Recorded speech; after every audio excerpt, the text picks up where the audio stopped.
How's everything going? Good, how are you? Doing all right. Do you have 5 minutes for a short interview? I don't know if you want to interview me of all people. Why not? What's it for? I am practicing street epistemology for my senior thesis project. Okay. So I'm just talking to people about what they believe and why. I'd be interested in that. Okay, Yeah. cool. Do you mind if I record it? I'm going to tilt the camera up, have you stand on the path there. Okay. It's okay if I record it? Yeah, that's fine. Okay. My name is Edison. Oh, hold on, let me make sure you're in the shot. If you could step a bit back and to, yeah, perfect. Great. My name is Edison. I'm a senior. I'm studying math and data science. And, I mean, this is more connected to philosophy than anything, but got a minor in that. What's your name? I'm Patrick. Patrick? What are you studying here? I'm studying environmental science. Awesome. Yeah. Awesome. Is that a vaccination sticker? Yes, it is. Did you just get vaccinated? Yeah, I just over on Fulton Street, so yeah. Cool. I hope your arm isn't sore afterwards. For me, it was a little sore, yeah. For me, it got a little worse. I'm 1 out of 2 so far. But my arm was a little sore, and then it was more the next day, and then the next day I was pretty good. So I'm hoping that you have not as bad symptoms as I had. And luckily for me, mine it was wasn't just even some that arm bad. pain. It took some Advil every once in a while, and it was fine, so. Awesome. Yeah. So do you have something that you believe is true, perhaps that impacts the way you live your life? That would be a good claim for us to investigate. And if not, we can go through a thought experiment. A belief that I think is true that impacts the way I live. Yes. I guess, like, I have moral beliefs, maybe. You have moral beliefs, you said? Let's see.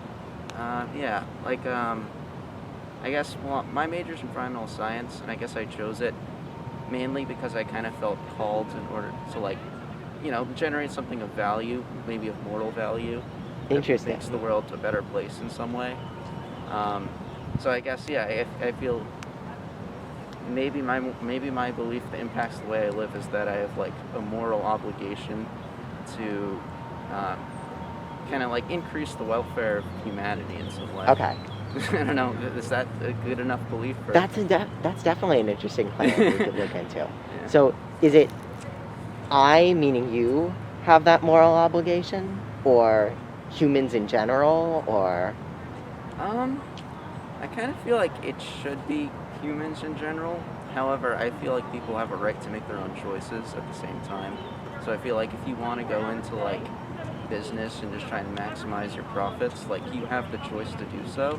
Okay. But morally speaking, like, I feel like you should also be considering things like wealth inequality and, the effect of our waste and whatnot. So, yeah. Would you say that someone who goes into business solely to make money and doesn't think of those other things, would you say that they're not fulfilling some moral obligation? I think I would. I think I would say, I would say they have some kind of obligation, maybe through their business practices, to just kind of, take care of, like, the cost externalities that are involved in that. Okay. Whatnot, yeah. Interesting. And so, what I'm hearing is that that all of us, to a degree, have some, and don't let me put words in your mouth, but that people in general that you think people in general have a moral obligation to make the world go on. I guess it's like a moral. Specifically, I'm thinking like wealthy societies and the one we're living in. Like, I'm thinking like there's 7 billion people in the world, and I was born into probably 1% of the 1% of those people, in upper middle class America. Like, I kind of feel like I have some kind of obligation to kind of maybe, like, decrease the suffering of the world in some way, maybe through like a career or like donating income to charity to, like, fight malaria or something, Okay. I don't know. So you would say that because you were born into the 1% of 1% within the world, is that part of what gives you that moral obligation? I think it is, yeah, because like if you're just struggling to survive, you don't really have the resources available to you to really like um, you just have the resources available to you to take care of yourself. You don't really, Okay. it's not really on you. So So then it would be your standing in the world it impacts the degree to which you have some sort of moral obligation? yeah, I would say so. Yeah, Okay. exactly. Would you claim that the 1% of the 1% of the 1% would have a greater moral obligation than you? I would say so, yeah. Especially in like the United States with the level of wealth inequality we have, like I do feel that way. Yeah. Interesting. Yeah. Could I ask about your confidence in this claim? So let's say 0% would be, all I have is questions and doubts about this claim. I don't know if it's true at all. And then 100% would be, no questions, no doubts. This is definitely true. People have a moral obligation to help others, depending on how well off they are. Yes. I would say I'm like, I'll go with like 90%. 90%? Yeah. Okay. Yeah. What would you say is the biggest reason that gets you to that 90%?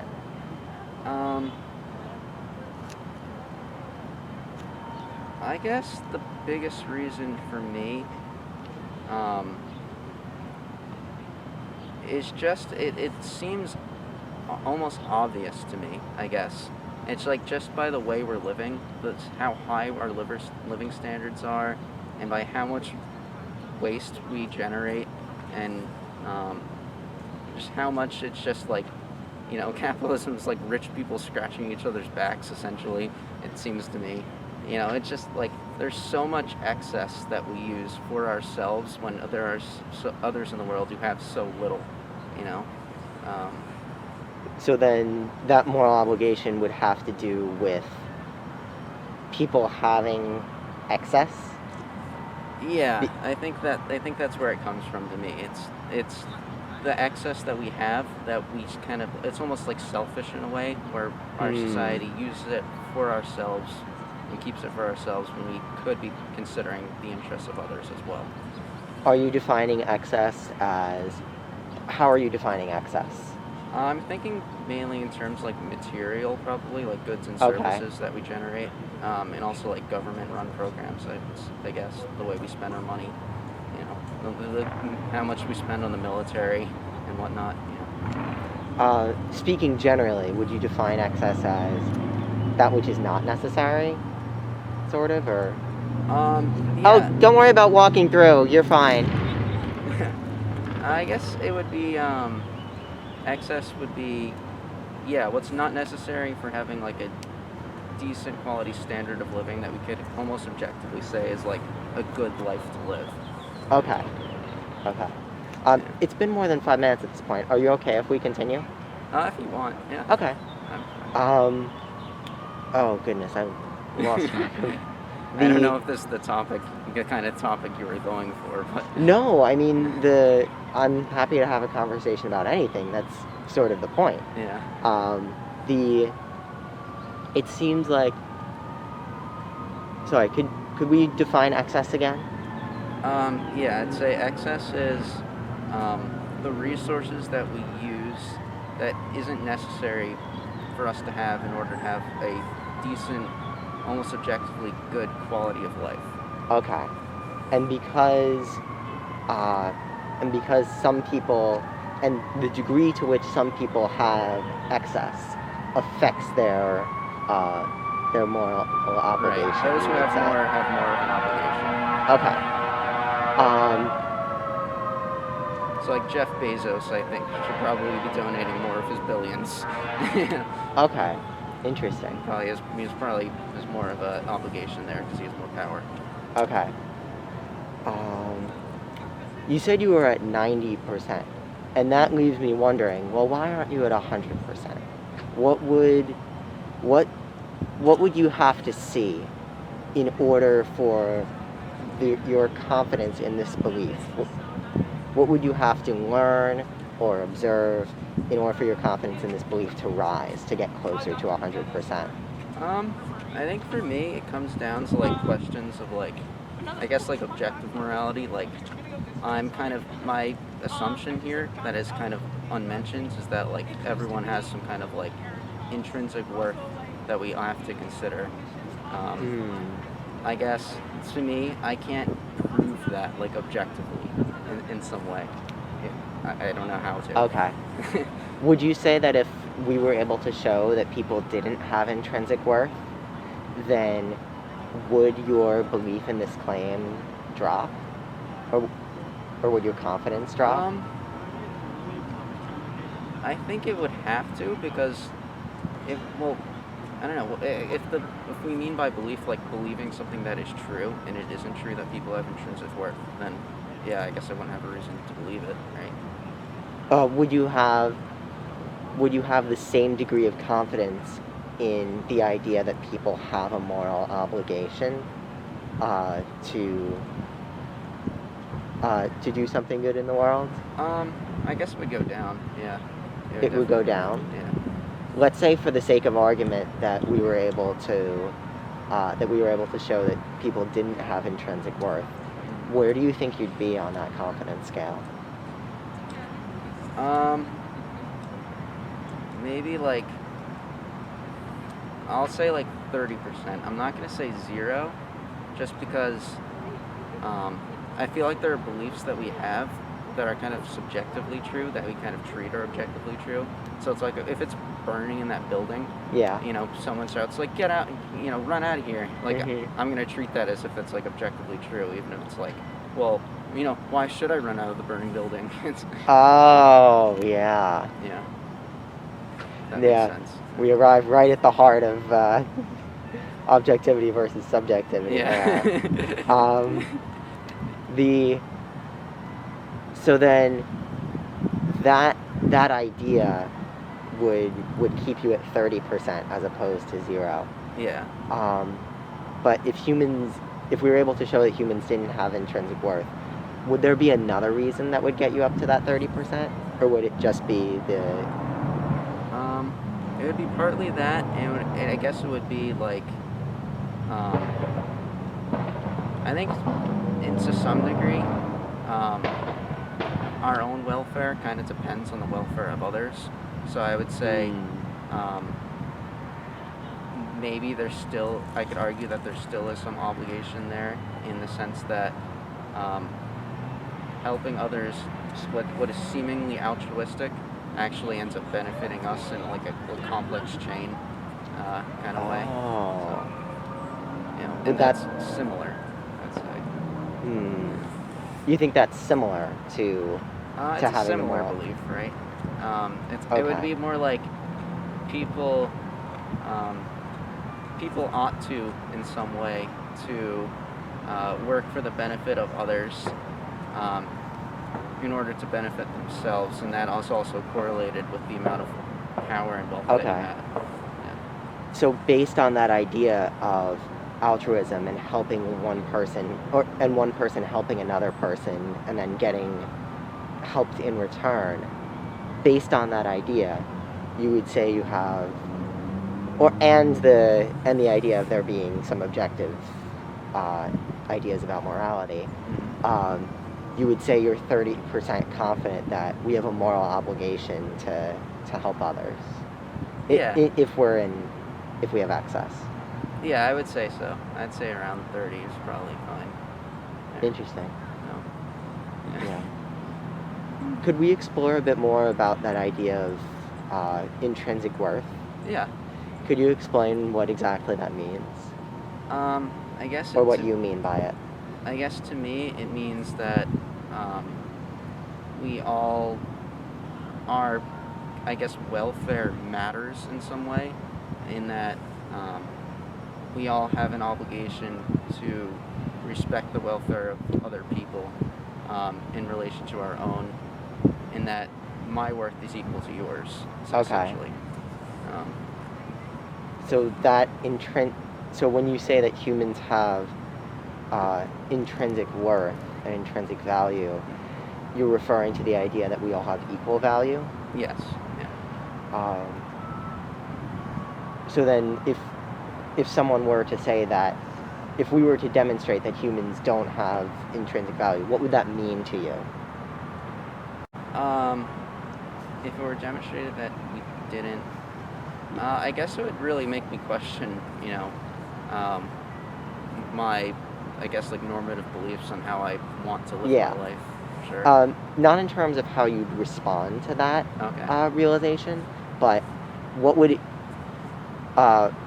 have to be true for you in order for, or what would you have to know is true in order to conclude that humans are not intrinsically valuable? Oh, okay.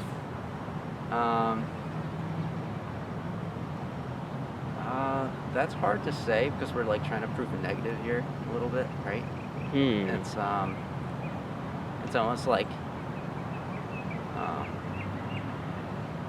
it's a little bit like I would need to be shown that my reasons for believing that humans are intrinsically valuable or have equal worth are flawed, because it's obviously the evidence that proves the conclusion. Yeah. I have the burden of proof here, so you would need to be shown that your reasons for believing humans have intrinsic value, you'd need to be shown that those reasons are wrong. Right. Yeah. Okay. Now that makes me extremely curious. What are those reasons that you have? Yeah. I guess for me, I take almost like a kind of like utilitarian approach, which is that all people can experience good experiences and have bad experiences, and good experiences are good no matter who's experiencing them. So to me, we therefore ought to increase the amount of goodness. That's essentially the logic. I don't quite see the connection. So we're talking about why humans have intrinsic value. Mm-hmm. Could you repeat yourself? I'm sorry about that. Yeah. It's basically we all have the capacity for good and bad experiences. Okay.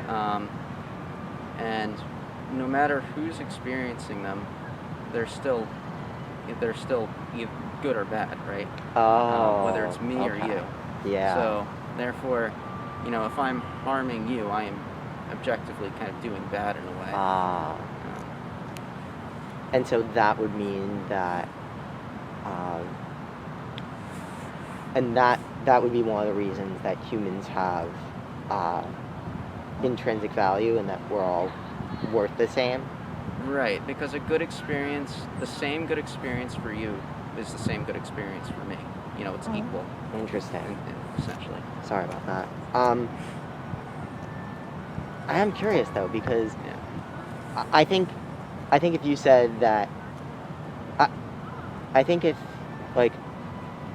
you were hit in the face, like if you were punched in the nose, you would regard that as something bad, right?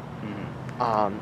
If there were someone who thought of being punched in the nose as a good thing, and I think there are some people out there that enjoy that kind of pain. Yeah, like masochists of the world. Yeah. Do you think that would? How does that impact your perspective on it? I guess I would say the person who enjoys the pain, it's almost like the pain is still bad, even if they derive pleasure from it. So they're experiencing pleasure from the pain, but the pain is still pain. Pain still is suffering. It's subjectively a bad experience. It's subjectively a bad experience, you said. Yes, even I suppose the calculation internally they're making is that the pleasure they derive for it is greater than the pain. Yeah, the experience from it. But I don't think you would calculate it that way. Or would most people calculate it that way? I would hope not, because I'd rather people not enjoy their own pain. But well, that's interesting. Yeah. I don't know. It's difficult to say. I would say if it increases their satisfaction, then more power to them. You know, in a sense. I mean, yeah. I mean that there's some little level of like masochism involved in life that people derive pleasure from. Like, going out for a run. Like, I'm utterly exhausted while doing it, but I still get pleasure from it after, like the endorphins that are released. Yeah. So. But not everyone feels about running the same way. No, that is true. So I guess there is subjectivity involved in that. It really depends on the person, what their valuation is. Yeah. Of it. Yeah. So would you say that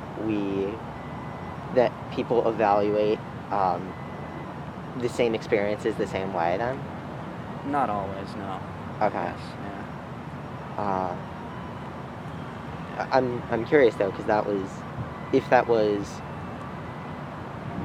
because we were talking about like humans being intrinsically valuable. If it turns out that humans aren't responding to different experiences in the same way and aren't perceiving things the same way like that, do we still have good reason to believe that that humans are intrinsically valuable? I would say yes, because even if we look at the same experience differently and derive different amount of pleasure and pain from it, it's still objectively the case that like you are, the amount of pain that you derive from running a mile, I could theoretically calculate. Okay. And the amount of pleasure or pain I might derive from it, I can theoretically calculate based on my subjective evaluation of it. So because we can calculate it? Not that we could actually calculate it in practice, but we could like theoretically calculate it almost. It's still a bad experience for you or a good experience for you, even if it's different for me. Okay. Yeah. That we could theoretically calculate the relative pleasure and pain from different events for each person. Are you saying that is a reason why humans are intrinsically valuable? Yeah, I think that's. And that we're worth the same. Yeah. To me. Okay.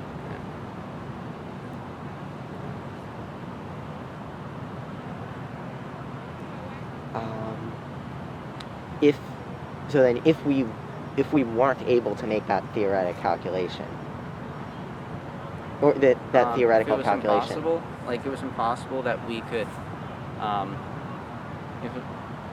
to kind of determine that people have good and bad experiences, then I guess, I wouldn't have a reason to believe that there is a good that we can maximize, right? Okay. Yeah. If we could refer to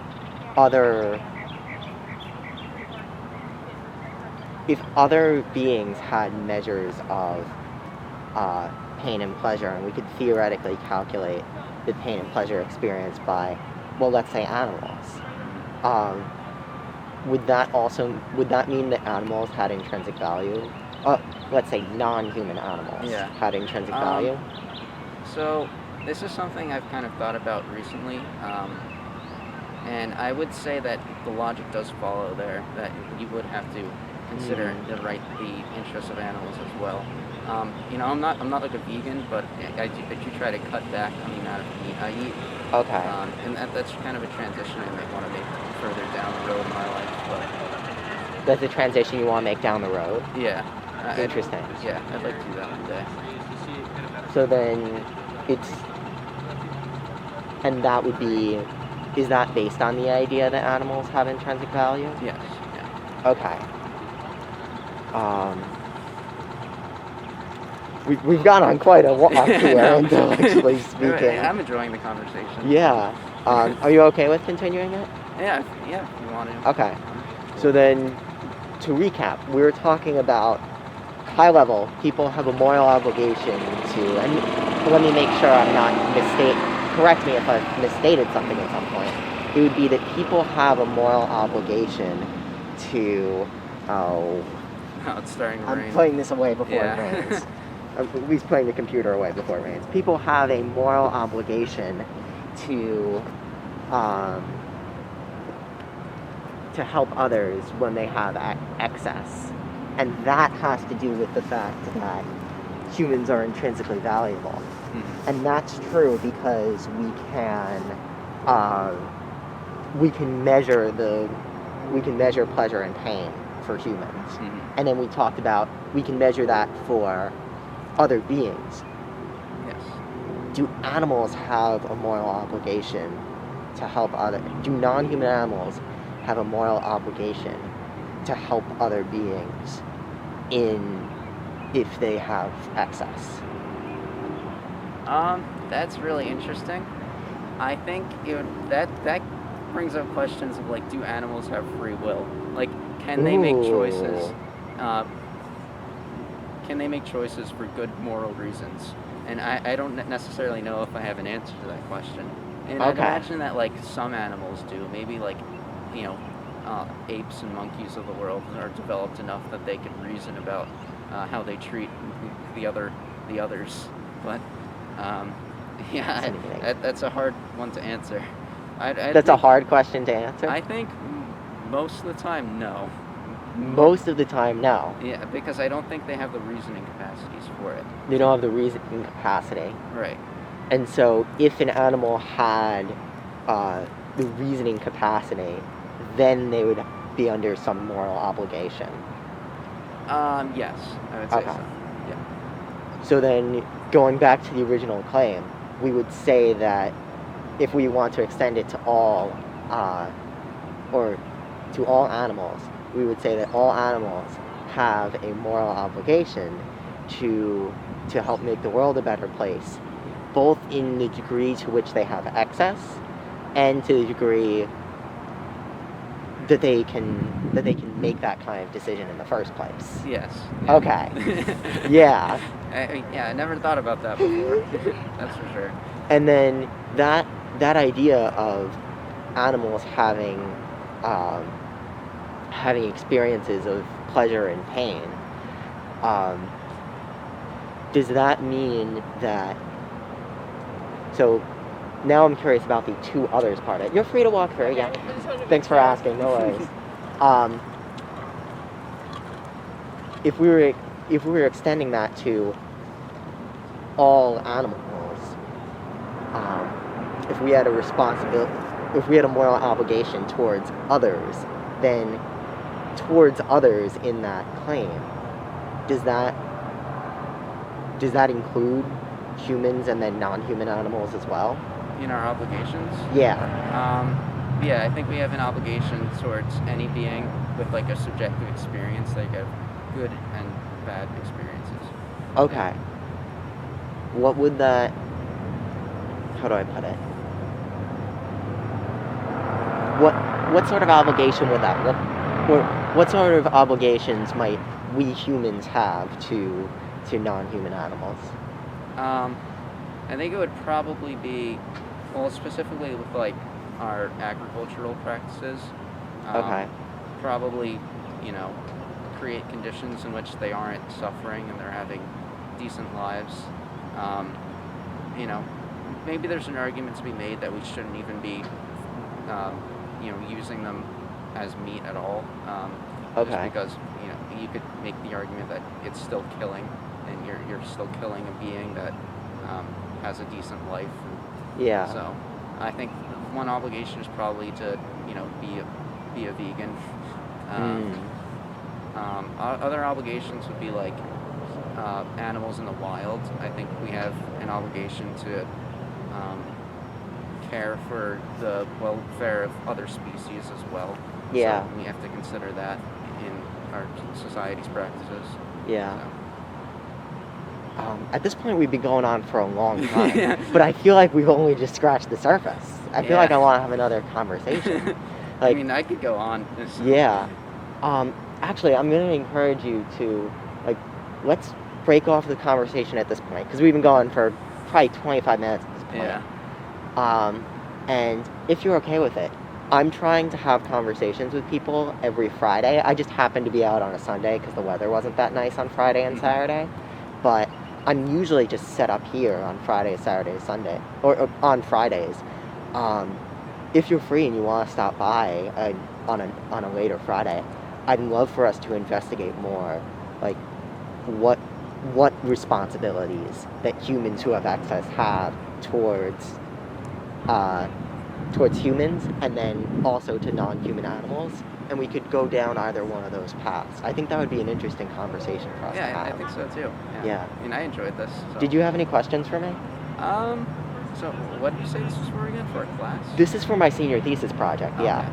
I'm practicing street epistemology is the name of it. If you look that up, street epistemology, and then the person who's famous for starting it his name is Anthony. I've seen some of his videos. You've seen some of his videos? Yeah, he does usually it's on religion, I think. Yeah, it's usually on religion. Yeah. It's cool that you've seen this already. Yeah, that's Yeah. why I was interested, so. Awesome.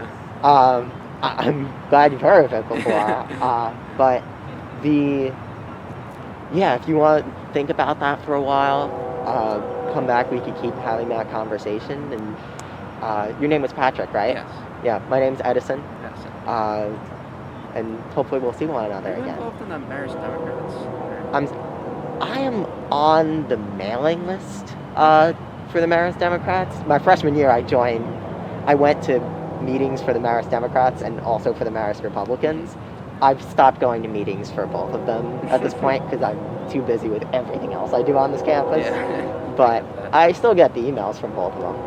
Okay. Yeah. Yeah, because I think I remember seeing you around because I went to some of the meetings freshman year Okay. as well. Yeah. We might have run into one another in Probably. that case. Yeah. But it was cool to see you again in that case. And, Yeah. I hope we can continue this conversation. Yeah. What time Friday did you say? Usually afternoons, like in the 1 to 4 range, if you're around then. But as long as the weather's nice. Yeah. And then if the weather's not nice on Friday, I'll try to be around Saturday, Sunday, early to mid-afternoon, and see how it goes. But I think now, since it's raining, I should probably pack up because I don't want any of this equipment to be damaged. But yeah, it was cool talking with you. Yeah, it was a good conversation. Thank you. Have a good one. You too.